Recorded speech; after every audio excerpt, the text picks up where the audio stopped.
Here we are today with Tammy. Tammy. She is new to our set, and she'll be talking about the biographies. We're going to be interviewing her about some bios. So yeah, bios. Some famous people about this time. Yeah, so Tammy, let's hear what you got. Let's see what you got. Okay, well this has been a busy year for some important figures of the Civil War. Let's start with the General of the Union. So George Brinton McClellan was born in Philadelphia, 1826, and he was educated at University of Pennsylvania Preparatory School.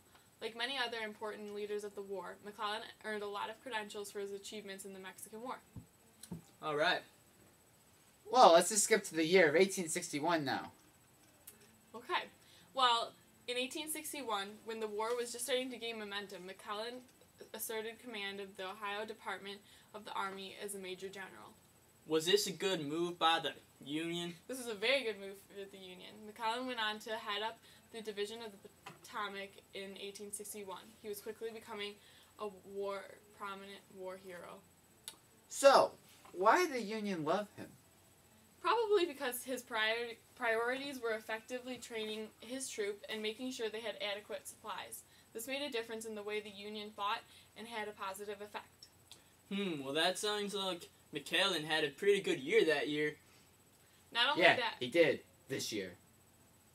Not only that, but he finished up the year replacing General Winfield Scott as General-in-Chief of the Union. Now let's talk about General Robert E. Lee and his role in the Confederate Army. Lee? So why is this guy so important? I mean, his name's...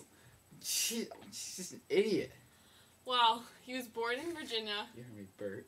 Calm down, boys. He was born in Virginia in 1807 and went on to graduate in 1829 from the U.S.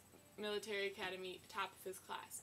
Early on in his military career, he was positioned in different bases in Georgia and Virginia, his home state, further extending his loyalty to the state. Sorry. Again. Like McClellan, He does that often. Like McClellan, he received attention for his service in the Mexican War. Oh no, I think I know where this is going. I think I know where you're going. Can I continue? Please continue. Sure. If you're thinking that Lee's loyalty to Virginia held strong through the Civil War, then you're right. Wait, what's this I hear? I'm sorry, guys. What's this? You found Travis? You found him? Oh no! Can't go fight Travis! No! Come on, Go! No! Travis! I'm sorry about the distraction. Walter had to go tracing after Travis. It sounded important. But it's better now. Okay. Just me. Yeah, sorry. He was just a distraction. Wasn't very polite fella. You can continue. I'm sorry. Okay. Well, where were we? Robert E. Lee? Yes, indeed. Okay, well, in 1861, Lee was offered a role leading the army for the Union. First, he was offered colonel of the 1st Cavalry, and second, he was offered entire command of the U.S. Army. However, he resigned completely, even though he wanted to preserve the Union, but his extreme loyalty was to Virginia. Where did he go after deserting the Union?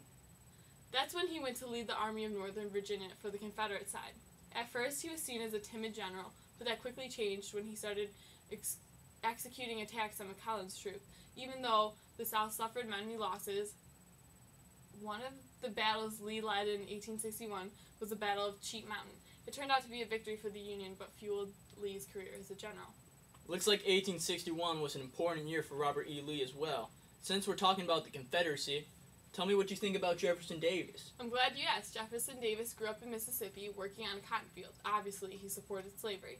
He graduated from the U.S. Military Academy in 1828 and went on to start a political career. So he was a politician.